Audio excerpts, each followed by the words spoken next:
All right, welcome to the Journey to Gold Zone podcast. I'm Amy Begley, and my guests today are Allie Ostrander and Emma Grace Hurley. And this is a World Athletics cross country preview with two of our members. And Allie just got done working out, and Emma Grace will do her workout tomorrow before she heads to Serbia. But thank you, ladies, for joining us. Thanks. Excited for it. So, how has training gone for both of you since then? We'll start with Allie since she just got done on the track. Yeah, it's been pretty good. My lead up to USA's was like kind of a disaster. It was just like I had so many hiccups along the way. So this one was better for sure. Although I there's always the ups and downs of training, but I feel like as far as consistency goes, it was pretty good. And I've been feeling like a lot sharper lately, so I'm excited for it. How about you? I think it's been going good. I didn't move within 3 weeks of the race this time, so that will be really helpful, I think. And yeah, just adjusting to Indy, and I think it's been good. As the longer I've been here, the better it feels. So yeah. I like it. So both of you, did you plan 2024 with World Cross Country as like a big goal to get the year started? Was that a big goal for this year? I feel like, with opening up like the racing season at US Cross, like making worlds was obviously a goal, but I didn't really like plan my year around it because I wasn't like, oh, I'm making it for sure. Making it was definitely a little bit of a surprise. And so yeah, then afterwards we kind of reconfigured everything around worlds. Was this a big goal for you? Yes, it was. Yeah, I mean, we've obviously like planned to ideally make it, and then just kind of reconfirmed that, okay, we're on track. Nice when things go on track. But Allie, your race, you dove across the line for this team. So this was a huge win for you and coming back. And what are you most excited about going into World Cross Country? I think it'll be really cool to have like the team sort of atmosphere again with, being a pro runner. You don't always get that, but like having Team USA and all being together on the line and having that team score as well is something I'm really looking forward to. And I think it'll be cool to kind of be able to work together because a lot of us are pretty new to the world stage and that level of competition. So it'll be nice to like have each other during the race. That's what I'm most excited for too. Probably a little different because I have two teammates here, and then we had a big team in Atlanta, but this will be the first race since college where there's a team score component. Well, aside from when we did club cross, but as far as having a bunch of distance runners on the line and not like a couple distance runners and mostly middle distance where we're all like, the 10K or the 5K is like our thing. And yeah, so I'm really excited about that. So both of you ran NCAA cross, so you're at least used to the big starting line and, a huge number of people. And some people, that's a new experience for them. And it's been a minute probably since you guys have been on the starting line that big with that many people. What advice would you give? Like you said, Allie, there's some new people that haven't done this before. What advice would you give to them or to anybody else that's going to be standing on the starting line if they haven't done it in a minute? Yeah, I think the start of a cross country race is like the scariest part, honestly, because it can be such chaos. But it's definitely worth it to like expend a little extra energy in the beginning to not get like pushed to the very back, because then you'll spend the race like trying to weave your way through, and being able to get into like a good pack of people that are running near like your goal pace is super valuable. So yeah, just you gotta kind of go out guns blazing. And so, Emma Grace, what's your plan? What do you think? I don't know. I haven't been to Worlds before. We'll have to see. But I mean, what's your goal then? Oh gosh, I don't want to say it. Well, there's Andrew's goal for me, which I don't know if you know, but his goal is pretty lofty. I would be happy with anything in like the top 20, 25. I don't really want to say Andrew's goal for me. It's a little scarier. He always shoots for the he really sets a high bar there. Allie, what's your goal in the race? Both the just going through the process and ultimately, what do you want? I think like it's so hard for me to know where I should stack up. Like I haven't raced World Cross ever, and I haven't raced like pretty much any of these people that are in this race. So I'm like, I have zero clue where I should be, but yeah, in my head, I'm like top 30 would be good, but I don't really know at all. Like, I think more of it is I'm kind of focusing on like the process goals of my actual execution in the race and like really being able to like put a good effort out there. And I love that you are finding, a new way in this sport and new happiness. And I know Emma Grace is starting new things too. And you both have gotten dogs recently to help with that process. Because I saw both of Emma Grace has Ava and you have Georgie. Is that correct? Yeah. So do you run? Is Georgie a runnable dog? I haven't taken him on any like super long runs, but he can run like 3, 4 miles, and he loves doing my strides with me. Oh, what kind of dog? He's a mini dachshund, so a little wiener dog. So when he does run, it looks hilarious because he's just like always sprinting. And Emma Grace, tell us about Ava. She's wonderful. She's a hound dog. I got her as a rescue when she was around 1. We don't really know how old she is. She can run. She will go for like doubles with me, or if it's like we're about to go to go to the airport, I'll take her. The longest she's gone is 6, but I think she could keep going. But she's great. Where Georgie probably has a leg up on Ava is you could probably take him on the plane, and Yeah. she doesn't fit. So that's sad. Yeah, that is sad. I always feel bad when I see like the dogs that are gonna go under the plane. It's like Yeah. Georgie can go under my seat, but Oh, have you traveled with Georgie yet? actually a lot. Yeah, I think he's been to 10 states. So Wow, that's a lot of people actually. yeah, and like usually if we're going anywhere for like more than a week, we'll just bring him with because it's nice to have him, and also it's hard to find someone to watch a dog for that long. So we are getting ready to go to Serbia, and we can't take our dogs with us, but I just looked up the weather and now I have to go home and repack because I thought it was going to be colder. And now it looks like it's actually going to be warm for us over in Serbia when we're racing. So it looks like it might be in the 70s. Yeah, I saw like 76 at race time as of yesterday. I know. So how's the weather Yeah. for you for training? Well, I haven't really had that warm of weather, although it has been actually pretty unseasonably warm in Seattle, like 60, 65, even 70 last weekend. So, yeah, it's definitely, I didn't expect it to be that warm. And like Team USA sent us like 7 jackets. So I was thinking we were going to like an Arctic climate, but apparently not. Originally, when we looked at the weather, it was supposed to be 40s and 50s. And I think it's changed a little bit for us, unfortunately. So I got to go take some of those jackets out. Speaking of our journeys, both of you have had an interesting journey and not always the straightest path. Um, and you both are from definitely different climates. Emma Grace is from Georgia and you're from Alaska. So tell me a little bit about growing up in Alaska and running in that type of weather. You definitely needed the jackets there, I'm assuming. Well, it was obviously cold, like, and that kind of made it so that both our track and cross country seasons were pretty short because we couldn't start outdoor track until April, like late April, and then we couldn't keep cross country going. So our last cross country meets of the year would be like late September or early October because then it would start snowing. Um, and then also because it was Alaska, I didn't run in the winter. Like I would either play basketball or ski. So that's kind of a unique thing too that like a lot of high schoolers do indoor track and stuff, and we didn't have that. But yeah, growing up in Alaska was honestly great. So what got you into running then, since the seasons are so short?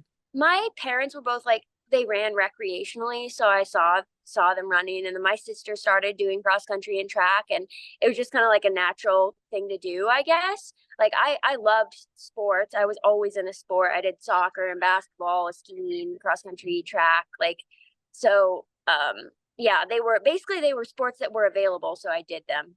And then Emma Grace, you grew up in Georgia, and then what got you into running? Oh, geez. Well, actually, kind of like the first thing that got me into it was that I was the worst in the whole elementary school. Like, I'm pretty sure I was the worst ever at like a mile where the kid was actually trying. Look, we had just moved, lots of stress eating. Look, okay, it was a whole thing. I was a little chubby. Yeah. So really, really bad. But the PE teacher was like, "This is gonna sound weird, but like you could be good at it." And so she made me go like run like a 400 at a track meet, and then I just was like, "Okay, whatever." But I wanted to play volleyball, so I ran like as a secondary thing in middle school. But I remember in 8th grade, I broke 6, and I didn't think girls could break 6 for the mile. Like I thought that that was like record breaking, and I was just hooked. And then you both, Emma went to Furman, and Allie, you went to Boise State, but you both actually ran steeple. So, most high schools don't have steeple. So how did each of you get into steeplechase with not, because when I was growing up, I remember the first ever women's steeplechase. It was at Mount Sac. I think there were 3 women in it. One fell over the barrier. I mean, it was interesting. So I never grew up, watching women do steeplechase. So it's amazing, for your generation to actually see it. And so I'd love to hear how you guys found out about steeplechase and how you got into that. So Allie, what took you into steeple? Well, I had been injured for like I had had a couple bad injuries and um after my freshman year and then going into my sophomore year, I was kind of trying to decide like what events to do. And it sounded appealing to do something new that I wouldn't be like constantly like comparing myself to my past self. Just something new and exciting. So I decided to try the steeplechase because I did hurdling in like middle and high school. I did the 100 and 300 hurdles just because it was fun. So I kind of knew how to hurdle. So then like doing steeplechase was a pretty natural transition. Got you into steeplechase? Well, I went to Furman, which is I I don't know if it was like known for the steeple, but we definitely felt like it probably was. Like there was a pro arm of our program called Furman Elite, and I think almost everyone there was there to be a steeplechaser. And so we we did that, and I didn't have the attention span for the 5K, so I ran the steeplechase. And I actually, Allie probably doesn't know this, but there was one time I ran 10:06 for the steeple back when that was good. And it was actually the NCAA #1 mark until Allie ran it like 3 hours later. And I was so mad because I want to say she ran like 10:04 and I was pissed. But I also will say I'm the only one of my training partners from like 3 seasons of steeplechase that didn't pan out as a professional steepler. So that's kind of disappointing. Hey, there's I still mean, time, I'm no? obviously really happy about where we ended up, but as far as that event goes, Well, I was just going to ask, are either of you looking to ever go back to the steeplechase? you won't let me. That's true. Yeah, honestly, immigrants, I feel like you're probably moving towards more towards like the marathon. You're Yeah, for so sure. good on the roads. Oh, thanks. I mean, I might, yeah. I feel like I have unfinished business because last time I ran one, it was my PR, and then I felt like the next couple of weeks of training were really good, and I was like, oh my gosh, I'm gonna run so fast, and then I got injured. So I kind of want to return to it at some point and like redeem myself. Sounds like a good idea. I know. I definitely think, especially for women, the distance running it's kind of the long game, right? I mean, it's sort of a pun, but not a pun. But those that stay in it, those that stay with it, those that go through the hard times and the injuries, they seem to be the ones that come out in the end that accomplish their goals, even though they've hit barrier after barrier. And both of you have hit different injuries and different things. Looking back, what advice would you give your younger self or somebody, coming up in the sport about staying with it or, just getting through those hard times? I would just say that like, you know, longevity and like consistency are kind of the most important parts of the sport. So even though in the moment, like missing one season or missing a year, like seems like this huge deal, in the grand scheme of things, it's really not that much time. And the important thing is just to like learn from it and be able to come back and use those things that you've learned. I think for me personally, I think that I was a little bit of a late bloomer compared to some of the people I race against now. So I think I would just tell myself to be patient and that just because I'm not there now doesn't mean I will never be, and that it's okay. I think if I would have told my 16-year-old self that I wasn't going to make a team till I was 30, I don't know if I would have kept going, but because it probably seemed like forever away. But unfortunately or fortunately, the women get better as we age. So I think the thing I always like to tell people is, just hang in there, and if you can give it one more shot, give it one more year, and see what happens. But you both have done that, and you both still have amazing careers ahead of you and more years ahead of you if you want them. That's why I tell people. And if it's in your gut that you feel like there's unfinished business, then I would say keep going at that.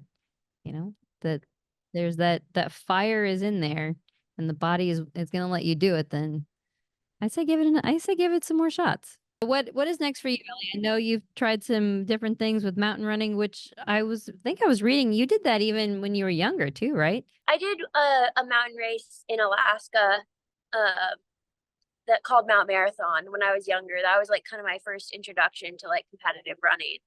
But yeah, last summer I did Golden Trail Series, and I'm planning on doing that again this year. So I'll race in like France and Poland, and then in California as well. And those are really fun, super high level trail races. They're so long though, like they're sub ultra distance, but with all the vert, they take like the same amount of time as a marathon. So it's definitely like a big adjustment, but I do enjoy it. So mountain or marathon? Right now, which one? Which Oh, one sounds definitely better? mountain. My body could not handle marathon training. It's too much like pounding. What do you do differently for the mountain training then? Is there more weightlifting, more, dirt, like dirt trail work? What's the difference? Yeah, I feel like there's a lot more like trail running, obviously. And then a little bit more weight training. And then there's also we try to incorporate quite a bit of uphill treadmill. So that's pretty like low impact stuff, but allows you to like get a good output. What incline percentage are we talking about when you say treadmill work? Yeah, I mean it depends on the if it's like just a normal easy run, it'd be like 5 to 8 probably. But then if I was doing some sort of a workout, it could go higher, like 10 or 15.